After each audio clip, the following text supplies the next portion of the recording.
Bismillahirrahmanirrahim. Assalamualaikum warahmatullahi wabarakatuh. Dan kembali lagi bersama saya di mata kuliah Logika Informatika pada materi proposisi majemuk. Baik, pada pertemuan sebelumnya kita sudah mempelajari proposisi atomik maupun proposisi majemuk.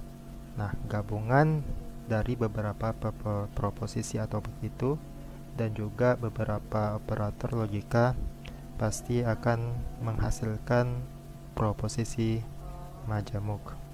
Namun pada pertemuan kali ini kita akan membahas lebih mendalam lagi terkait dengan proposisi majemuk dan juga bagaimana cara membuat tabel kebenarannya. Nah, adapun tujuan daripada pertemuan hari ini yaitu kalian akan dapat membuat tabel kebenaran proposisi majemuk, lalu kemudian kalian itu dapat mengaplikasikan ilmu logika dalam kehidupan sehari-hari. Nah, sekarang kita masuk kepada tabel kebenaran. Ya, yang dimana kita ketahui bahwa tabel kebenaran ini merupakan sebuah alat utama logika, ya, sehingga perlu kita mengingatnya kembali, ya, baik itu beberapa perangkai logika yang sudah kita pelajari sebelumnya, baik itu negasi, konjungsi, disjungsi, implikasi maupun operator-operator yang lainnya. Dan ini sudah kita bahas, ya, lebih rinci pada pertemuan sebelumnya, namun perlu, ya, diingat kembali baik itu nilai-nilai kebenarannya di dalam tabel kebenaran ini.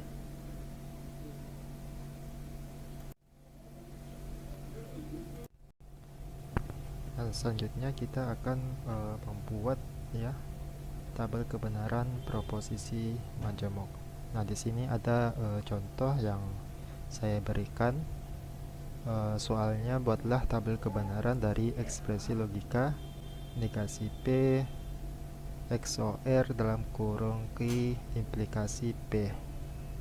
Nah, untuk membuat tabel kebenaran dari ekspresi logika, maka langkah-langkah yang kita lakukan yang pertama adalah kita harus mengetahui dulu jumlah baris kemungkinan nilai kebenarannya, ya. Jumlah baris kemungkinan nilai kebenarannya. Nah, untuk mengetahui jumlah baris kemungkinan nilai kebenarannya, maka rumusnya adalah 2 pangkat n, ya. 2 pangkat n, di mana n ini merupakan jumlah variabel, ya, di mana tadi soal tersebut memiliki 2 variabel, yaitu variabel p dan q.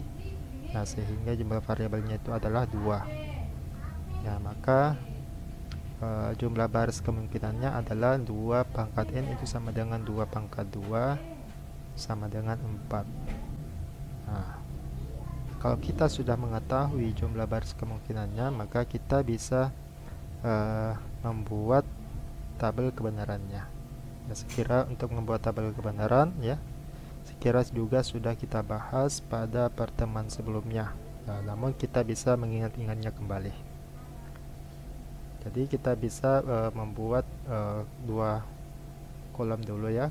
Kolom pertama adalah P, ya, yang kedua Q, nah, beserta nilai kebenarannya. Nah, setelah itu kita perhatikan soalnya. Ya, soalnya di sini ada negasi P, maka kita dahulukan dulu negasi P-nya. Ya, berarti kita buat kolom negasi P. Jadi nilai beserta juga dengan nilai kebenarannya. Nah, setelah itu, ya, kalau sudah selesai negasinya, maka kita operasikan lagi yang berada di dalam kurungnya, yaitu Q implikasi P. Nah, beserta nilai kebenarannya. Nah, karena kita sudah mendapatkan negasi P dan implikasi dari Q, ya, implikasi P, maka kita bisa mengoperasikan negasi P XOR dalam kurung Q implikasi P, ya, sehingga nilai kebenarannya adalah benar, benar, benar, dan salah. Jadi untuk membuat tabel kebenaran proposisi majemuk ada dua langkah yang bisa kita lakukan. Yang pertama, kita harus menentukan jumlah baris kemungkinan nilai kebenarannya, lalu kita bisa membuat tabel kebenarannya. Ya, kemudian ya kita masuk ke contoh selanjutnya, di mana contoh ini berbeda daripada bentuk soal dari contoh yang pertama. Kalau contoh pertama bentuk ekspresi logika, ya, namun kali ini contoh soalnya ini dalam bentuk pernyataan proposisi majemuk. Nah, misalkan contohnya adalah buatlah tabel kebenaran dari proposisi majemuk berikut. Jika rusa itu waspada dan bergerak lebih cepat, maka buaya itu tidak akan mampu menangkapnya. Nah, soal seperti ini ya kita bisa membuat tabel kebenarannya. Langkah-langkah yang bisa kita gunakan itu yang pertama, kita melakukan permisalan. Ya, untuk melakukan permisalan ini kita harus mengetahui dulu kata-kata di operator logika. Misalkan kata jika maka itu adalah salah satu termasuk di dalam operator logika. Misalkan lagi kata dan. Nah, jadi untuk memisalkan ini kita harus memisahkan dulu dalam bentuk proposisi atomik. Ya, dalam bentuk proposisi atomik. Nah, misalkan P itu adalah rusa itu waspada, maka ini adalah satu proposisi atomik, kan, rusa itu waspada. Lalu kita permisalkan lagi, misalkan lagi Q bergerak lebih cepat. Lalu yang terakhir adalah R, buaya itu tidak akan mampu menangkapnya. Nah, kalau setelah itu ya, setelah kita memisalkan dari pernyataan ini, maka kita membentuk ekspresi logikanya. Nah, karena kalimat pernyataan ini adalah jika rusa itu waspada, kalau kata jika itu berarti dia sebagai implikasi, ya. Tapi coba kita lihat dulu pernyataannya, jika rusa itu waspada dan, berarti di dalam implikasi itu ada kata operator yang lainnya, yaitu kata dan atau kata konjungsi. Berarti karena kita tadi misalkan ini rusa itu waspada adalah P, berarti P konjungsi Q, ya, implikasi R. Nah, saya coba tulis ya. Nah, tadi kita misalkan rusa itu waspada itu adalah P, ini adalah P, lalu bergerak lebih cepat itu adalah Q, buaya itu tidak akan mampu menangkapnya, berarti ini adalah R. Ya, coba kita lihat, perhatikan kata operator logikanya. Di sini ada kata jika maka, berarti itu adalah implikasi, ya. Akan tetapi sebelumnya itu di antara itu ya ada kata dan, berarti ini adalah konjungsi. Nah, konjungsi. Nah, sehingga bentuk ekspresi logikanya adalah dalam kurung P konjungsi Q. Nah, ini ada maka, berarti ini adalah implikasi. Berarti dalam kurung P konjungsi Q implikasi R. Jadi itu adalah bentuk ekspresi logika dari proposisi majemuk ini. Nah, setelah kita bentuk ekspresi logikanya, maka kita akan menuju ke tabel kebenarannya. Namun dalam membuat tabel kebenaran, maka kita harus tahu dulu berapa jumlah baris kemungkinan nilai kebenarannya.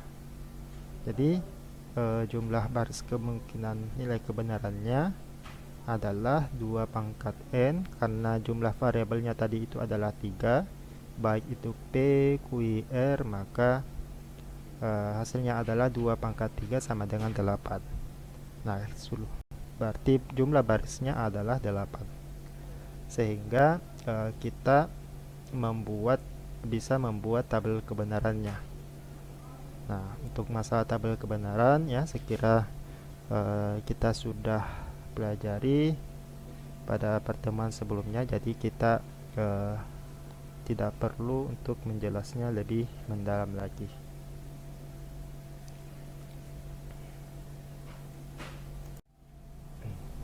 Nah, sekira itu tadi langkah cara di dalam membuat tabel kebenaran pada proposisi majemuk. Nah, sekarang kita masuk ke pengaplikasiannya di dalam kehidupan sehari-hari.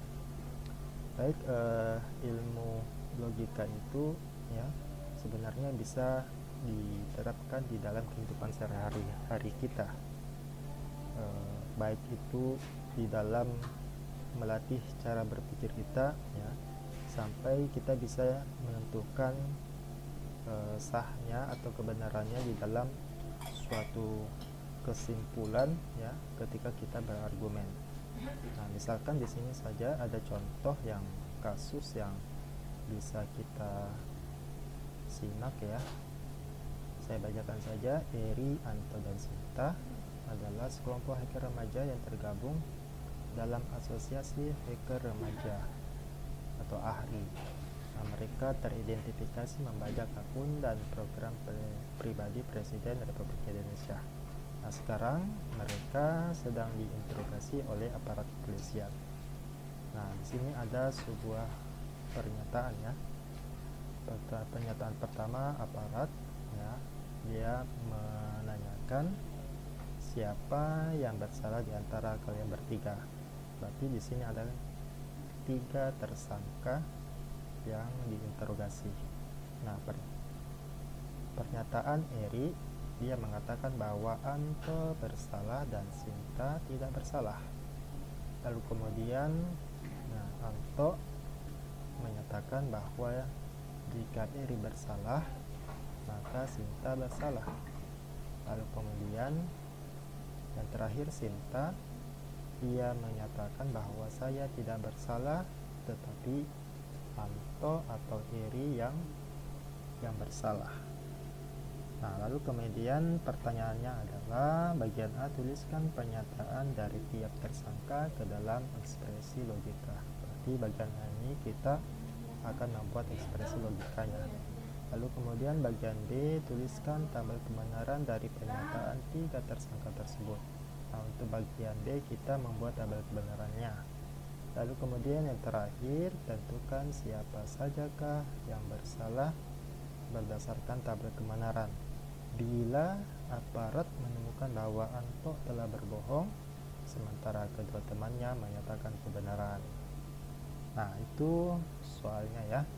Nah, untuk soal ini ya, kita bisa memecahkannya atau menyelesaikannya dalam beberapa langkah ya. Langkah yang pertama ya, kita melakukan permisalan. Nah, fokus daripada kasus ini adalah ingin mencari siapa yang bersalah ya. Fokus pembicaranya adalah siapa yang bersalah. Maka kita bisa membuat sebuah permisalan yang positif ya. Misalkan pernyataan pertama adalah misalkan P ya, P adalah Eri tidak bersalah. Kemudian yang kedua Q adalah Anto tidak bersalah. Dan yang terakhir R adalah Sinta tidak bersalah. Berarti di sini ada 3 tersangka ya. 3 tersangka sehingga kita membuat 3 permisalan. Nah, setelah kita membuat permisalan, maka kita masuk poin A. Nah, poin A, tuliskan pernyataan dari tiap tersangka ke dalam ekspresi logika. Berarti kita membuat pernyataannya ke dalam ekspresi logika. Jadi pernyataan ini kita buat ke dalam ekspresi logika. Pernyataan Eri. Nah, Eri mengatakan Anto bersalah dan Sinta tidak bersalah. Berarti ekspresi logikanya adalah negasi ki, ya, negasi ki konjungsi R, ya, karena di sini adalah Anto bersalah. Tadi permisalannya tadi adalah misalkan ki itu adalah Anto tidak bersalah, tetapi pernyataan daripada Eri Anto bersalah, sehingga ekspresi logikanya adalah negasi ki. Lalu di sini ada kata dan, berarti dia itu adalah konjungsi, dan Sinta tidak bersalah. Kalau Sinta tidak bersalah, berarti ini adalah pernyataan R. Berarti sehingga itu ekspresi logikanya adalah negasi ki konjungsi R. Nah, itu untuk pernyataan Eri. Lalu kemudian pernyataan Anto, jika Eri bersalah maka Sinta bersalah. Berarti ekspresi logikanya adalah jika Eri bersalah, berarti dia itu adalah negasi P. Maka berarti implikasi Sinta bersalah, berarti negasi R. Nah, itu ekspresi logika dari pernyataan Anto. Lalu kemudian untuk Sinta, saya tidak bersalah, berarti dia menyatakan dirinya sendiri, berarti R, ya, R, ya, konjungsi. Tetapi Anto atau Eri yang berarti ada yang kurang sini, ya, Anto atau Eri yang bersalah, berarti ekspresi logikanya adalah dalam kurung negasi ki disjungsi negasi P, karena di sini ada kata atau, berarti ini adalah disjungsi. Nah, tapi Anto atau Eri bersalah. Nah, itu adalah jawaban dalam poin A, yaitu membuat ekspresi logika. Lalu kemudian kita masuk kepada poin B, ya. Kita akan membuatkan tabel kebenaran dari pernyataan ketiga tersangka. Jadi untuk ini kita ke slide selanjutnya. Nah, sekarang kita membuat tabel kebenaran dari pernyataan ketiga tersangka tersebut. Nah, sekira untuk membuat tabel kebenarannya, kita tentukan jumlah baris nilai kebenarannya. Karena ada 3 pernyataan, maka jumlah barisnya adalah 2 pangkat 3 atau sama dengan 8. Berarti kita membuat 8 baris. Nah, setelah itu, ya, kita membuat tabel kebenaran dari pernyataan ketiga tersangka tadi. Nah, baik itu pernyataan Eri, ya, pernyataan Anto, dan terakhir adalah pernyataan Sinta. Nah, untuk membuat tabel kebenaran, ya, sekira ini sudah kita bahas secara detail pada pertemuan sebelumnya. Nah, sekira untuk pembahasan tabel kebenaran saya skip saja, nah, sehingga hasilnya seperti ini. Nah, setelah kita membuat tabel kebenarannya, maka kita bisa menjawab pada poin C. Nah, di sini perlu kita perhatikan, ya, soalnya, yaitu kita akan menentukan siapa saja yang bersalah, ya, siapa saja yang bersalah berdasarkan tabel kebenaran. Nah, di sini ada sebuah pernyataan atau fakta yang ditemukan oleh aparat. Dia menemukan bahwa Anto telah berbohong, sementara kedua temannya menyatakan kebenaran. Berarti dia menyatakan sudah kebenaran selain daripada Anto. Nah, kalau dari fakta ini dia temukan bahwa Anto telah berbohong.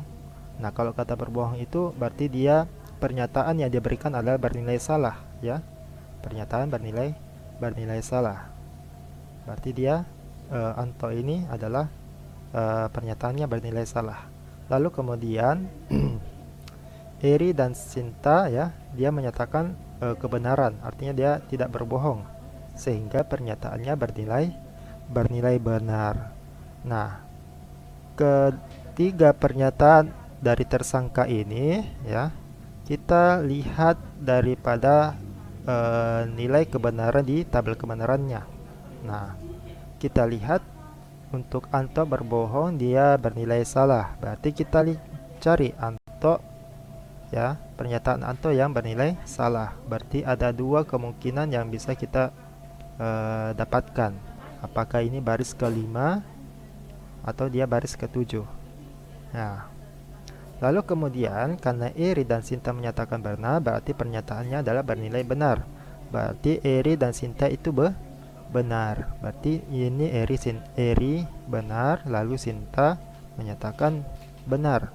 Sehingga ya, kita sudah bisa tentukan nilai kebenaran ya berdasarkan pernyataan ketiga tersangka tersebut ya, yaitu pada baris yang ke-7. Berarti kita fokus ke baris yang ke-7 sesuai daripada fakta yang telah ditemukan oleh aparat.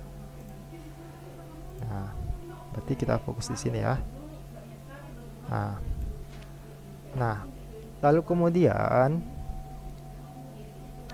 pertanyaan dari soal bagian C, kita akan menentukan siapa sajakah yang bersalah. Ya, siapa sajakah yang bersalah. Nah, pada baris ke-7 ini,